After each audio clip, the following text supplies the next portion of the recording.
Hi, my name is Ford Chittom. I'm an intern here at Project Thrive, and I'm here to talk about Canoeing the Mountains by Todd Bolsinger.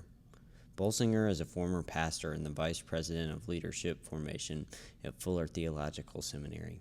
He serves as a coach for church development all over the place. And the central metaphor of the book is Lewis and Clark's expedition. After President Thomas Jefferson made the Louisiana Purchase, he sent Meriwether Lewis and William Clark on an expedition to see the new land and hopefully discover an all-water route from the Atlantic to the Pacific. That water route, of course, does not exist, and while the pair and their crew hoped to canoe for their whole journey, they couldn't, so they had to cross the snowy Rocky Mountains.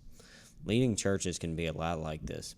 Quite often, what we expect doesn't happen, and we have to find alternative plans. Section 1. Understanding Uncharted Territory. We're in a changing church landscape, and we are approaching a post-Christian society. What has been taught in seminary and the practices of the 20th century aren't as applicable anymore. Thus, we must practice adaptive leadership. Bolsinger includes 5 keys for adaptive leadership, including 1. The world in front of you is nothing like the world behind you. 2.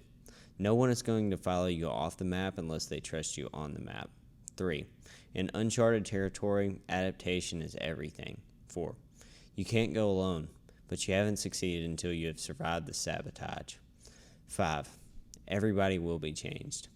Also, Bolsinger challenges the notion that only great Christian leaders are men speaking from the pulpit. Instead, in the changing church landscape, Christian leaders must push the church to become mission-minded in new and innovative ways. Section 2. The on-the-map skill set. In order to be selected to take their journey, Lewis and Clark had to demonstrate prior competence. They had to be good at what they were doing on the map in order to be trusted in uncharted territory. Like Lewis and Clark, there's a certain level of competence that church leaders must have. Church leaders must have the ability to steward, or take care of what they are given. This means taking all of the resources at hand and making the most of them. This includes not only financial and physical resources, but also the scripture and tradition.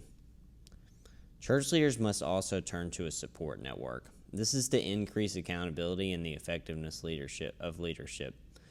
Lastly, new strategies and ideas are necessary to change a church's culture. Any organization will naturally work to maintain the status quo, so it takes depth and dedication to maintain effective church leadership and break that status quo in a way that results in change. Section 3. Leading off the map. A lot of times, church leadership can be like Lewis and Clark crossing the Rocky Mountains. Church leaders need to gather their losses, look at what they do have, and move forward over the snowy peaks. It can be tempting to try and make quick fix decisions, but those often don't work.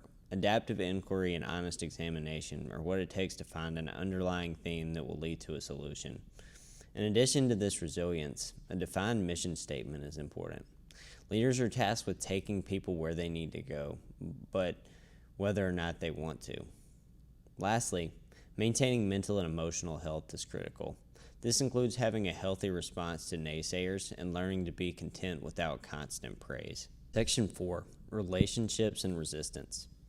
It takes a team to carry out ideas and break a mold. Pastors need a support system in order to break the status quo and to maintain emotional health.